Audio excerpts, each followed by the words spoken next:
मैं अपने बाप से मोहब्बत करती थी, लेकिन मेरा बाप मेरी शादी किसी रईस से करवाता था। बड़ा हक महर लिखवाता और जेवरात वगैरह लेकर हम बाप बेटी फरार हो जाते थे। मुझे ये सब पसंद नहीं था, मगर अब्बा मुझ पर जोर डालते और जज्बाती ब्लैकमेल करते। मैं मजबूरन ऐसा करने पर मजबूर हो जाती। एक रोज अब्बा ने मेरा निकाह एक पुलिस वाले से करवाया। जैसे ही हम बाप बेटी उनकी नकदी और जेवरात लेकर फरार होने लगे, तभी वो शख्स, मेरी आंखें हैरत और दुख के मिले जुले तासुरात से पुर थी।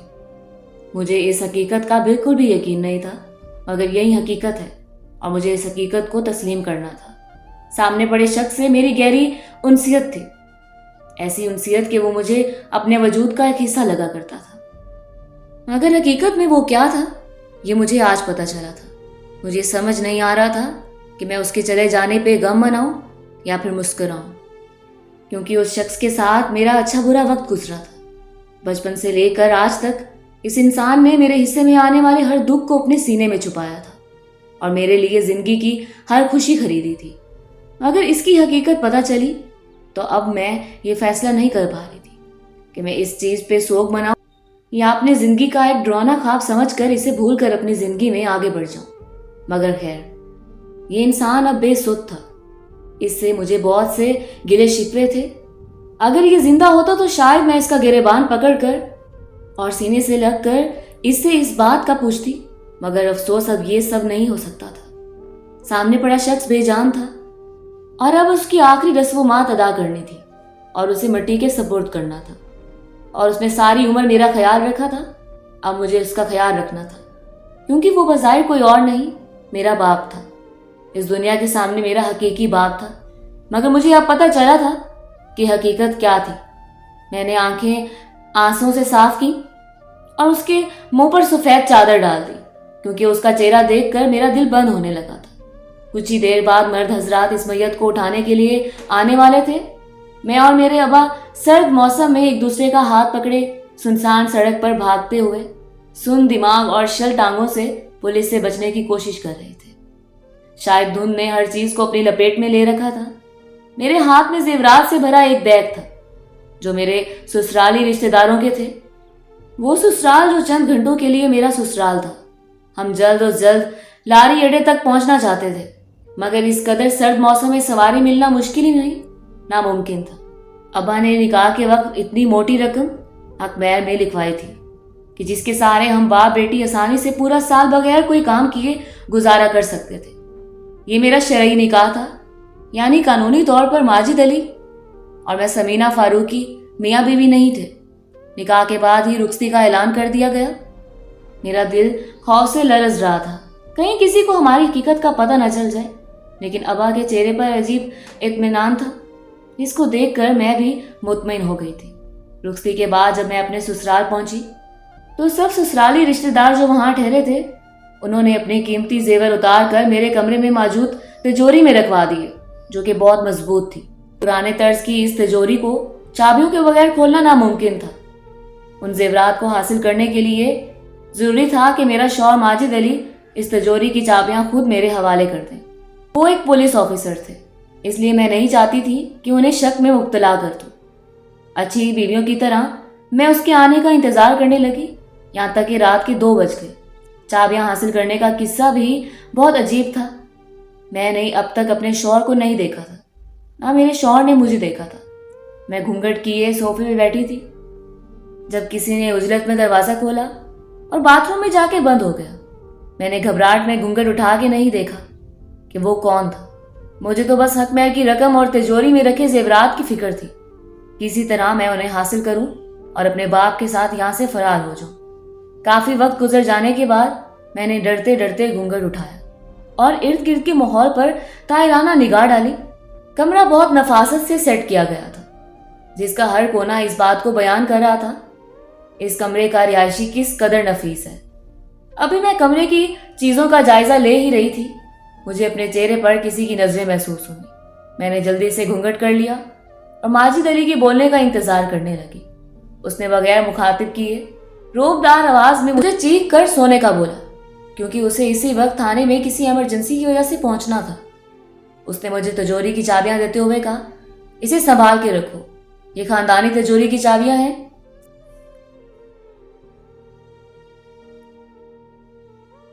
और इसमें करोड़ों का जेवर है। वो ये कहते हुए बाहर चला गया। मैंने सुख का सांस लिया और उसके जाते ही जल्दी से दरवाजे को लॉक लगाया और खिड़कियां बंद करने के बाद मैंने तिजोरी को खोला। मेरी आंखें फटी की फटी रह गई। इतना ज्यादा जेवर? मैंने तब ही फैसला कर लिया कि अब हम और किसी के साथ धोखा नहीं करेंगे, बल्कि अब्बा और मैं सुकून से आम इंसानों की जैसी जिंदगी गुजारेंगे। मैं जल्दी से बैग में जेवरात भरे और खिड़की से कूदने की तैयारी करने लगी। मैंने एक नजर खिड़की से नीचे डाली तो दिल धड़क कर हलक में आ गया था, क्योंकि इतनी ऊंचाई से छलांग लगाना मुझे खौफ में मुब्तला कर रहा था। खैर, मैंने कुछ देर बाद खुद को नॉर्मल करने की कोशिश की और फिर आंखें बंद करके खिड़की से कूद गई थी। शादी वाला घर था और सर्दियों की वजह से कोई भी बाहर नहीं देख रहा था। मैंने जल्दी से अब्बा को मिस कॉल दी ताकि वो गेट के बाहर सवारी लेके आ जाए। किसी को भी मतवजा ना पाकर मैं गेट से बाहर निकल गई, मगर प्लान के बरक्स अब्बा बगैर किसी सवारी के थे। मैंने उन्हें गुस्सेली नजरों से देखा और आंखों ही आंखों में कई सवाल कर डाले। अब्बा ने मुझे इशारे से चुप करवाने का बोला और पैदल चलने को कहा। मेन सड़क पर आते ही हमें पुलिस की 2 गाड़ियां दिखी। डर के मारे हम दरख्तों के पीछे छुपने लगे। मेरे दिमाग में कई वसवसे आने लगे कि कहीं मेरा नया शौहर जो पुलिस ऑफिसर है उसको पता तो नहीं चल गया कि हम उसके साथ फ्रॉड किया है। लेकिन पुलिस की गाड़ियां हमारे साथ से गुजर गई। हम दरख्त के पीछे छुपे रहे, यहां तक कि पुलिस की गाड़ियों का शोर कहीं दूर जाकर खत्म हो गया और पूरे इलाके में खामोशी छा गई। अब्बा और मैं जल्दी जल्दी वहां से निकले। पीछे से किसी ने आवाज दी, रुको, कौन हो तुम लोग और रात की इस पार के करीब क्या कर रहे हो? घर से भागे हुए हो क्या? जो भी था उसकी नजरें मुझे अपने सर पर सख्ती से महसूस होने लगी। मैंने अब्बा की तरफ देखा। पहली बार उनकी आंखों में खौफ नजर आ रहा था। सख्त सर्दी में चेहरे से पसीना टपक रहा था। धड़कनों की आवाज ने खामोशी में खलल डाला हुआ था। अब्बा ने मेरा हाथ जोर से पकड़ा और हमने बगैर पीछे मुड़े रोड पर भागना शुरू कर दिया था। हमें नहीं मालूम था हम किस तरफ जा रहे हैं, लेकिन जिंदगी में पहली बार अब्बा को मैंने इतना तेज दौड़ते हुए देखा। जब हमें पीछे जूतों की आवाजें आना बंद हो गई तब मैंने पीछे मुड़ के देखा। पीछे तो कोई भी नहीं था। मैंने अब्बा का हाथ छोड़ना चाहा, मगर अब्बा ने सख्ती से थामे रखा। यहां तक कि उखड़ती सांसों के साथ हम लारी अड्डे पहुंच गए। लेकिन खतरा अभी टला नहीं था, बल्कि लारी अड्डे पर पुलिस की भारी नफरी तैनात थी। मैंने पीछे मुड़ना चाहा, मगर अब्बा ने कहा, नहीं, हम यहीं से जाएंगे। अगर अभी वापस मुड़े तो उन्हें हम पर शक हो जाएगा। मैंने बगैर बोले अब्बा का हाथ जोर से पकड़ा और लारी अड्डे से निकलने के लिए बाहर की तरफ कदम बढ़ा दिए। वहां से हम सबकी नजरों से बचते बचाते बस स्टैंड की तरफ पहुंच गए। वहां रश कदरे कम था। बस अभी अभी नूरपुर रवाना होने लगी थी। अब्बा ने जल्दी से मुझे बस में बिठाया और खुद भी बैठ गए। बस में मौजूद हर इंसान हमें चुपती नजरों से घूर रहा था। मेरे बाप ने तसल्ली देने के लिए बोला कि हम मुसाफिर हैं, रास्ता भटक गए हैं और हमारे पीछे कुछ गुंडे लगे हुए हैं जो हमसे हमारा कीमती सामान खींचना चाहते हैं। सबकी नजरें अब की बार हमदर्दी में बदल गई। औरतें मुझसे बातें करने लगी। थोड़ी देर के लिए माहौल दोस्ताना हो गया था। जैसे ही मेरे हवास बेदार हुए मैंने बैग खोलकर उसमें झांका। कोई चीज भागते हुए गिर तो नहीं गई, क्योंकि बैग की जिप एक साइड से खुल रही थी। बस में खिड़की खोले मैं पहली बार अपनी बीती जिंदगी के बारे में सोचने लगी। वक्त ही कहाँ मिलता था कि खुद के बारे में सोच सकूं। अब तक मेरे 2 निकाह हो चुके थे। पहला वो जिससे असल निकाह हुआ था और मैंने उसे देखा तक ना था, और दूरियां इतनी हो गई कि उसका पता ही ना चल सका कि वो कहाँ रूपोश हो चुका है। उसके आस पे मैं अब तक बैठी थी, लेकिन मैंने अपने बाप के कहने पे लोगों के साथ फ्रॉड करना शुरू कर दिया था। मैं लड़कों से दोस्ती करती, उनसे बहाने बनाकर पैसे लेती और फिर रूपोश हो जाती। कभी किसी से निकाह तक की बात नहीं हुई थी, मगर ये मेरा जो दूसरा निकाह हुआ था ये इसलिए कि अब की बार बड़ा हाथ मार कर हम बाप बेटी इतना पैसा कमा लेंगे कि सारी उम्र बैठकर खा सकें। वैसे हमारे अकाउंट्स में काफ़ी दौलत थी, मगर लालच ने अंधा कर रखा था। मैंने खुद पे नज़र डाली। हल्की नीली रोशनी में चेहरा मेकअप की वजह से चमक रहा था। लंबे घने बाल जिसकी मैं चोटी बनाए रखती थी, तीखे नैन नक्श, मैं किसी भी मर्द की पहली ख्वाहिश हो सकती थी। मगर मेरी किस्मत में सिर्फ नाम की खुशनसीबी थी, क्योंकि मरने से पहले अम्मा मुझे खुशबख्त बुलाया करती थी। उनको लगता था इससे मेरे नसीब संवर जाएंगे। होश संभालते ही आज तक मैंने सुख का एक दिन नहीं देखा था। जिंदगी दौड़ की मानिंद हो गई थी। रुक जाने पर हारने और पकड़े जाने का डर था। हम दोनों के अकाउंट्स में इतने पैसे तो थे कि सारी जिंदगी बैठकर खा सकते थे, मगर अब्बा का लालच था, खत्म होने का नाम ही नहीं ले रहा था। बस एक झटके से रुक गई थी। मैंने अब्बा की तरफ देखा। वो अब भी इत्मीनान से सो रहे थे। चेहरे पर नरम मुस्कुराहट ने अहाता किया हुआ था, जबकि सब मुसाफिर झटका लगने से जाग गए थे। कंडक्टर ने सबको तसल्ली दी और सब फिर से जागने के बाद बातों में मशगूल हो गए थे। मैंने मुंह खिड़की की जानिब कर लिया। आलूसी के मलबूसात मुझे चुभ रहे थे, लेकिन मेरी मजबूरी थी। मैं हिल भी नहीं सकती थी। मुझे आज भी याद है, 15 साल की उम्र में मेरा पहला निकाह हुआ था, लेकिन निकाह की रात मेरा शौहर मुझे छोड़कर चला गया और फिर कभी लौट कर ही नहीं आया। मैंने कभी भी उसको नहीं देखा था और आज तक नहीं देखा, हालांकि वही मेरा हकीकी शौहर था। उसके बाद मेरी जिंदगी अजाब बन गई थी। हर रोज मैं किसी मर्द पे डोरे डालती, एतमाद जमाने के बाद पैसे लेती और फिर हम वहां से रकम लूट के भाग जाते। अभी मैं ये सोच रही थी कि यकदम अब्बा का सर मेरे कंधे पर लड़क गया। मैंने चौंक के अब्बा की जानिब देखा। ऐसा लगा कि वो बहुत सुकून में है, जैसे उनका पूरा वजूद साकिन हो गया था। वजूद साकिन होने की बात से मैंने आंखें खौफ से बंद कर दी। कहीं अब्बा मुझे हमेशा हमेशा के लिए छोड़ के चले तो नहीं गए। ये सोचकर आंखों में आंसू जमा होने लगे। मैंने जल्दी से बैग नीचे रखा और अब्बा का सर दोनों हाथों में लिया। वो हकीकत में बेजान हो गए थे। जैसे ही मैं उठी, वो लड़क कर नीचे गिर गए। मेरे चीख मारे जाने पर सब मुतवज्जा हो गए, क्योंकि उससे पहले बस में मौजूद सब लोग बातों में मशगूल थे और उनमें से कुछ लोग सो रहे थे। बस में बदमिज़गी फैल गई थी। हर कोई हमारी सीटों की तरफ बढ़कर मदद करना चाहता था। ड्राइवर ने बस रोकने से इनकार कर दिया, क्योंकि बस जल्द ही नूरपुर पहुंचने वाली थी और इर्द गिर्द सारा इलाका सुनसान था। ड्राइवर बस रोककर खतरा मोल नहीं लेना चाहता था। औरतें मुझे तसल्ली देने लगी। अब तो मुझे जेवरात से भरे बैग की भी फिक्र नहीं थी कि वो पड़ा कहाँ है। मैं ज़ारो कतार रोते हुए अब्बा की लाश के गिर्द बैठ गई। बस में सरगोशों की आवाज़ मध्यम होते हुए ख़त्म हो गई, लेकिन मेरी हिचकियों की आवाज़ अब भी बस में गूंज रही थी। अब मेरी फिक्र बढ़ने लगी।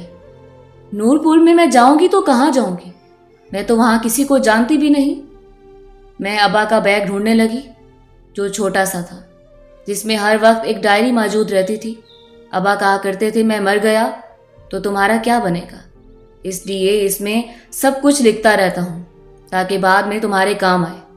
मेरे मरने के बाद इसे खोलना। मैंने जल्दी से आंसू साफ किए और सर पर दुपट्टा जमाते हुए कांपते हाथों के साथ डायरी खोली। बस में हल्की नीली रोशनी थी, साफ साफ दिखाई नहीं दे रहा था, इसलिए मैंने जल्दी से मोबाइल की लाइट ऑन की और डायरी को पढ़ने लगी। आधे घंटे में हमने नूरपुर पहुंच जाना था और इसी आधे घंटे में मैंने अपनी रिहाइश तलाश करनी थी। अब्बा को दफनाने का इंतजाम भी करना था। दिल में ख्याल आया कि माजिद अली को फ़ोन करूं और वापस घर चली जाऊं, लेकिन कौन सा घर, वो जहां डाका डालकर मैं अपनी मर्जी से फरार हुई थी। इस बात ने मुझे शर्मिंदगी का एहसास दिलाया और मैंने डायरी पढ़ना शुरू की। डायरी में अब्बा की ज़बानी लिखा था, मैं साबिर फारूकी, मेरा ताल्लुक एक गरीब घराने से था। मैं मेन बाजार में समोसों की रेडी लगाता था। मेरी बीवी रुकैया घर घर जाके काम करती थी। जहां मैं रेडी लगाता था वहां उसकी बिल्कुल साथ एक बूढ़ी औरत भीख मांगा करती थी। एक सुबह मैंने जल्दी रेडी लगा ली। मैंने देखा कि बूढ़ी औरत जो रोज मेरी नजरों के सामने चंद सिक्कों के लिए भीख मांगती थी, उसे 2 लोग महंगी गाड़ी से निकाल कर सड़क पर बिठा रहे थे। ये चीज मेरी समझ से बाहर थी। तजस्सुस में आके मैंने उस बूढ़ी औरत की तरफ कदम बढ़ा दिए। वो अपने रटे रटाए जुमले बोल रही थी। मैं उसके पास गया। उसकी आंखों में भी शनासाई की रमक मौजूद थी। सलाम करने के बाद मैंने उससे पूछा, समोसे खाओगी? उसने हाँ में सर हिलाया। मैं मुस्कुराते हुए रेडी की जानिब गया और एक प्लेट समोसों की बनाई और उसे थमा दी। वो तश्कर भरी नजरों से मुझे देखने लगी, लेकिन कोई था जो मुझे गुस्सेरी नजरों से घूर रहा था। वो उनमें से एक मर्द था जो उस बूढ़ी औरत को छोड़ने आया था। उसने इशारे से मुझे बुलाया। मैंने जाते ही बोला, डबल प्लेट समोसों की लाऊं साहब या सिंगल प्लेट? उसने मुझे कार में बैठने का इशारा किया। मैं बगैर सोचे समझे कार में बैठने लगा। वो बूढ़ी औरत बोलने से कासिर थी, मगर फिर भी मुझे मुखातिब करने की कोशिश करने लगी। मैंने उसे नजरअंदाज करते हुए कार का दरवाजा खोला और उसमें जल्दी से बैठ गया। उस आदमी ने अपना नाम शहराज बताया और मुझे उस बूढ़ी औरत पर नजर रखने के लिए माहाना 10,000 ऑफर कर रहा था। मेरी आंखें तो रकम सुनकर फटी के फटी रह गई। इतनी रकम तो मैं 2 माह में भी नहीं जोड़ पाता था, जो रकम वो मुझे 1 महीने के लिए दे रहा था। मैंने हामी भर ली। मैं कार से निकला तो बूढ़ी दादी अम्मा ने आसमान की तरफ देखा और मुस्कुराने लगी। आज से मेरा रवैया उनके साथ और भी अच्छा हो गया। वही तो थी जिनके बदौलत मुझे इतनी रकम मिलने वाली थी। मैंने घर जाते ही रुकैया को बताया। पहले तो उसने तशवीश का इजहार किया, मगर फिर वो जल्द ही इस काम के लिए मान गई। अब उसकी बूढ़ी हड्डियों में इतनी ताकत नहीं थी कि वो घर जा जाके काम करती। उसे भी आराम की जरूरत थी। वो टीबी की मरीजा थी, इसीलिए घरों का काम छोड़ देना चाहती थी। उसने मुझे मशवरा दिया कि तुम सेठ से दोबारा मिलो, जिसने इतनी आसान नौकरी दी है। तुम्हें क्या पता वो तुम्हें किसी और काम पर रख ले, इससे भी ज्यादा रकम अदा करे, जिससे हम दोनों का बुढ़ापा आसानी से कट जाए। मुझे उसका मशवरा अच्छा लगा। अगले रोज जैसे ही सेठ का आदमी इस बूढ़ी औरत को छोड़ने आया, मैं झट से गाड़ी में बैठ गया और उससे इल्तिजा करने लगा कि किसी तरह मुझे सेठ से मिलवा दो। ड्राइवर मुझे सख्त नजरों से घूरने लगा और गाड़ी से निकल जाने का बोला, मगर मैं ढीठ बना बैठा रहा और मुसलसल उससे इल्तिजा करने लगा। तो ड्राइवर ने मुझसे वादा कर लिया कि शाम के वक्त जब वो बूढ़ी औरत को लेने आएगा तो मैं भी साथ तैयार रहूं। वो मुझे सेठ से मिलवा देगा। मैं तो चाहता यही था। मैंने ड्राइवर को एक हाथ से सलाम किया और गाड़ी से निकल गया। मेरी रेहड़ी के गिर्द काफी रश हो रहा था। आज तो समोसे भी जल्दी खत्म हो गए थे। मैं इंतजार की सूली पर लटका हुआ था। दूर से वही सफेद गाड़ी आती नजर आई। आज उसमें और भी बहुत से भीख मांगने वाले थे। तमाम लोग माजूर थे। जो माजूर नहीं थे उन्होंने जाहिरी माजूरी बनाई हुई थी। ड्राइवर ने मुझे सेठ के अड्डे का पता दिया और वहां से गाड़ी दौड़ा ले गया, क्योंकि पुलिस की गाड़ी सामने से आती हुई दिखाई दे रही थी। मैं रेडी छोड़कर जल्दी से सेठ के अड्डे पर पहुंचा। वो एक वीरान इलाके में था। बज़ाहिर वो एक डेयरी फार्म था, मगर उसके अंदर बहुत कुछ चल रहा था। मैं मामले की नज़ाकत समझ गया था, इसलिए सेठ ने जो कुछ बोला मैंने बगैर कुछ बोले हामी भर ली। इनकार की सूरत में मेरी जान भी जा सकती थी। वो मुझे एक हॉल नुमा कमरे में ले गए, जहां बूढ़े मर्द और औरतें मौजूद थीं। 1-2 को छोड़कर तकरीबन सब लोग ही माजूर थे। मैं हका बका ये सारा मंजर देख रहा था। आखिर माजरा क्या है? क्यों इस तरह भीख मांगने वालों को गाड़ियों में भर कर लाते हैं और फिर ले जाते हैं? इतना ख्याल तो आजकल कोई अपने सगे माँ बाप का भी ख्याल नहीं रखता जितना ये लोग भिखारियों का रख रहे हैं। खैर है साबरे, आज तो तूने इतनी देर लगा दी। मैंने परेशान नजरों से उसकी तरफ देखा। वो देख के घबरा गई थी। क्या हुआ है तुझे? ऐसे क्या देख रहा है मुझे? कुछ हुआ है क्या? सेठ से बात हुई? क्या बोला उसने? मैं जो कुछ देखकर आया मेरे औसान खता थे। मैंने इशारे से उसे पानी लाने का बोला। वो जवाब ना पाकर जल्दी से मटके से पानी भर के लाने लगी। नूरपुर नूरपुर, कंडक्टर ने जोर से हाँक लगाई। मैंने जो अब्बा की आप बीती पढ़ने में मसरूफ थी एकदम डर गई। डायरी हाथ से छूटकर दूर जा गिरी। बाहर पुलिस भी मौजूद थी। पुलिस की वैन देखकर मेरी आंखें खौफ से फैल गई। कहीं मैं पकड़ी तो नहीं जाऊंगी? पहली बार इतना बड़ा फ्रॉड किया था कि मैं बेहद खौफ में मुब्तला थी। मुझे इस वक्त अब्बा पर बहुत गुस्सा आया, जो अपनी लालच की वजह से मुझे यहाँ मुश्किल वक्त में अकेला छोड़ गया था। अब्बा की मौत याद आने पर मैं फिर से रोने लगी। पुलिस को देखकर तो मैं अब्बा की कहानी के हिसार से निकल आई।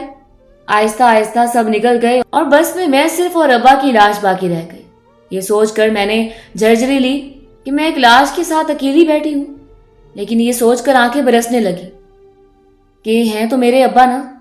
मैं उठ के बाहर निकलती, इससे पहले पुलिस वालों ने अब्बा की लाश को स्ट्रेचर पर डाला और एम्बुलेंस की तरफ ले जाने लगी। मैं भी जल्दी से उठकर जाने लगी, जबकि एक पुलिस ऑफिसर अंदर दाखिल हुआ और मुझे गुस्से से घूरने लगा। मुझसे पूछा, कहाँ है वो बैग? मेरी प्यारी बेगम, कितनी मार छोड़नी ही सही, लेकिन इतना नहीं समझ सकी कि जो तुम बैग उठा लाई हो उसमें GPS ट्रैकर है। जिस बैग में तुम खानदान भर के जेवर साथ लाई हो। हंसते हुए वो आदमी मुझे जहर से बदतर लग रहा था। मेरा जिस्म खौफ से कांप रहा था। मैं कुछ बोलने की बजाय उंगली से बैग की तरफ इशारा किया। उसने बैग उठाया, डायरी और मोबाइल उसके अंदर डाला और मेरा हाथ पकड़कर तकरीबन घसीटते हुए मुझे बस से बाहर निकाला। मेरे हाथ में शदीद दर्द होने लगा। न जाने कितने दर्द थे जो आंसू बन के आज बह निकले थे और रुकने का नाम ही नहीं ले रहे थे। उसने मुझे कार में बेदर्दी से धक्का दिया और खुद ड्राइविंग सीट संभाल ली। मैंने उसे गुस्से से देखा। उसके चेहरे पर इत्मीनान था, मगर उसके चेहरे की रगें बुलंद फिशार खून से तनी हुई थी। मुझे बहुत डर महसूस हो रहा था। मैंने उसकी तरफ से नजरें फेरी और पीछे मुड़कर एम्बुलेंस की तरफ देखने लगी। डायरी बैग में थी। मैंने जल्दी से हाथ उसकी जानी बढ़ाया। माजिद अली ने जल्दी से मेरा हाथ पकड़ लिया। इतनी भी क्या जल्दी है बेगम, ये सब आपका ही है। घर चल के बात करते हैं इसके मुतालिक। उसने तंजी अंदाज में मेरा हाथ झटक दिया। मैं खौफ से आंखें मीच ली, लेकिन अब्बा की आबेती ने मुझे तजस्सुस में डाला हुआ था। मैं जल्दी से एक झटके में पीछे मुड़ी और वो बैग उठा लिया। मेरी जल्दबाजी पर उसके चेहरे पर मुस्कुराहट गहरी हो गई, लेकिन वो जल्द ही सीरियस हो गया। मैंने डायरी निकाली और वो बैग उसकी गोद में फेंकने के अंदाज में रख दिया। वो खशमगी निगाहों से मुझे घूरने लगा। मैंने उसकी तरफ तवज्जो दिए बगैर ही डायरी पढ़ने शुरू कर दी। वो गाए बिगाए मुझ पर नजर डाल लेता था, लेकिन मैंने फिर भी उसकी तरफ नहीं देखा। बड़ी मुश्किलों से वो पेज मिला जहां से मैंने पढ़ना छोड़ा था। रुकैया, मैंने उस घर का सौदा कर दिया है। जल्द हम ये शहर भी छोड़ देंगे। रुकैया के हाथ में मट्टी का प्याला गिर गया। उसने हैरानी से मुझे देखा। तू क्या कह रहा है साबिर, तेरा दिमाग तो नहीं सटिया गया? तूने घर का सौदा कर दिया है? अब हम कहाँ जाएंगे? तू कहती थी ना हमारी कोई औलाद नहीं है, कौन बनेगा हमारे बुढ़ापे का सहारा? तो मैं तुझे बता दूं, मैं सेठ से एक बच्ची खरीदी है इस घर के बदले। वो इसे किसी दूसरे शहर से अगवा कर लाए हैं और ज़बरदस्ती इसे माजूर करना चाहते थे ताकि उससे भीख मंगवा सकें। तू बता मैं क्या करता? मैंने रोते हुए रुकैया को बोला तो वो भी ज़मीन पर बैठकर रोने लगी। थोड़ी देर हम दोनों रोते रहे, फिर वो उठी और जल्दी से सामान समेटने लगी। हमने आखिरी नज़र परखों की निशानी पर डाली और फिर रेडी में सामान लादा। सेठ को घर के कागजात और चाबियां दे के बच्ची को वहां से लेकर चल पड़े। हम वहां से इस शहर आ गए जहां से वो बच्ची किडनैप हुई थी, मगर हम इस बात से बेखबर थे। औलाद होने के एहसास ने हम दोनों बूढ़ों को फिर से जवान कर दिया, मगर रुकैया को शहर की तब्दीली रास न आई और वो 15 रोज बाद ही खालिक हकीकी से जा मिली। चंद पैसों की वजह से मेरी बीवी मुझसे बिछड़ गई। तब मैंने सोचा मुझे बहुत ज्यादा अमीर होना है, इतना कि मेरी बेटी को किसी चीज की कमी ना हो पाए, वो जो मुंह से निकाले फौरन पूरा हो जाए। लेकिन आज तक मैंने उसकी इज्जत आबरू पर आंच नहीं आने दी। जितनी भी दौलत समेटी इसलिए ताकि हमारी बच्ची एक सुखी जीवन बिता सके, क्योंकि अपनी बच्ची को एक अच्छी जिंदगी देने के लिए हम मियाँ बीवी दरबदर हुए हैं। यहाँ तक कि मेरी बीवी मुझे इस राह में अकेला छोड़ गई है। बेटी, इस डायरी में तुम्हारे सगे बाप का फोन नंबर और पता है।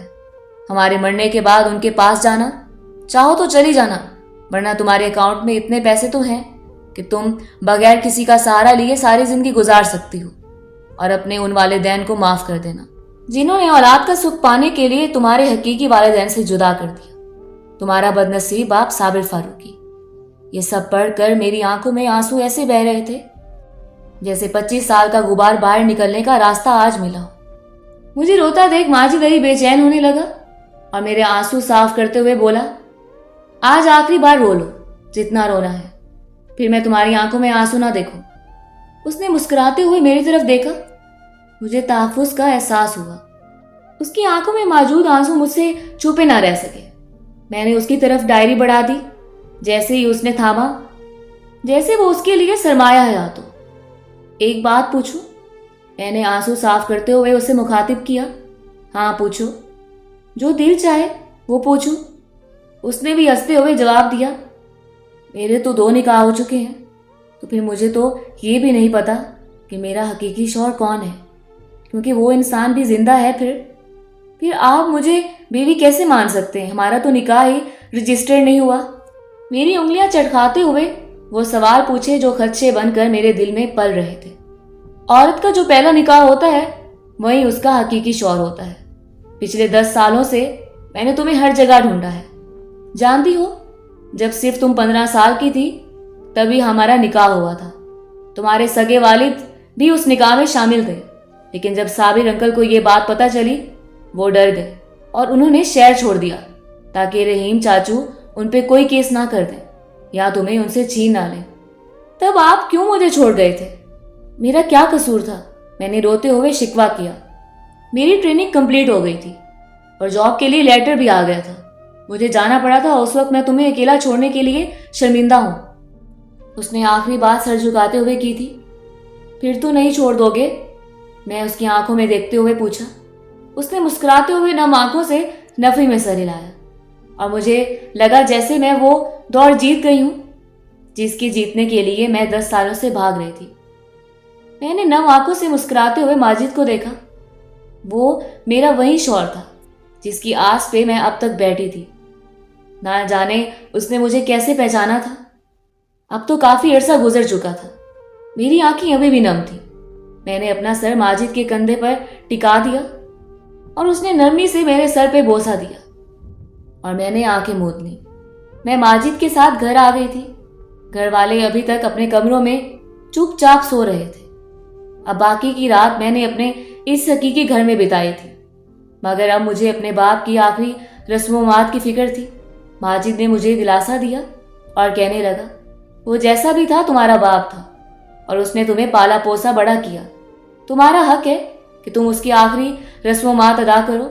मैं मैयत घर ले आऊँगा और यहीं से ही उनका जनाजा निकलेगा उनकी बेटी के घर से। मैंने ये बात सुनी तो मुझे इत्मीनान महसूस हुआ। मेरे लिए सबसे अहम काम यही था कि मैं अपने बाप का जनाजा अपनी निगरानी में करवाऊं। खैर, मुझे उनसे बहुत शिकवे और शिकायतें थी, मगर जाने वालों से क्या शिकवे करना, उन्हें तो माफ़ कर दिया जाता है। मैंने भी अपने बाप को माफ़ कर दिया और अपनी बीती जिंदगी को बुलाकर अपने शौहर के साथ हंसी खुशी की जिंदगी की इब्तिदा की थी। अपने रज़ाई बाप की वफ़ात के बाद मैंने माजिद के ज़रिए अपने असल बाप से राब्ता किया और उनसे मिलकर मैं बहुत रोई। उनकी हालत का मैं अंदाज़ा ही नहीं लगा पाई। खैर, मैं अपनी अब की ज़िंदगी में बहुत खुश और मुतमईन हूँ और ये समझ चुकी हूँ कि माँ बाप चाहे सगे हों या फिर पालने वाले सौतेले, मगर फिर भी वो वालिदैन ही होते हैं और हमारे लिए हमेशा बेहतर ही करते हैं और जो होता है अच्छे के लिए होता है। मुझे अब अपनी ज़िंदगी बेहतर सी बेहतरीन लगती है। मैं अपनी ज़िंदगी में खुश हूँ और अपने बाप के लिए हमेशा मगफरत की दुआ करती हूँ।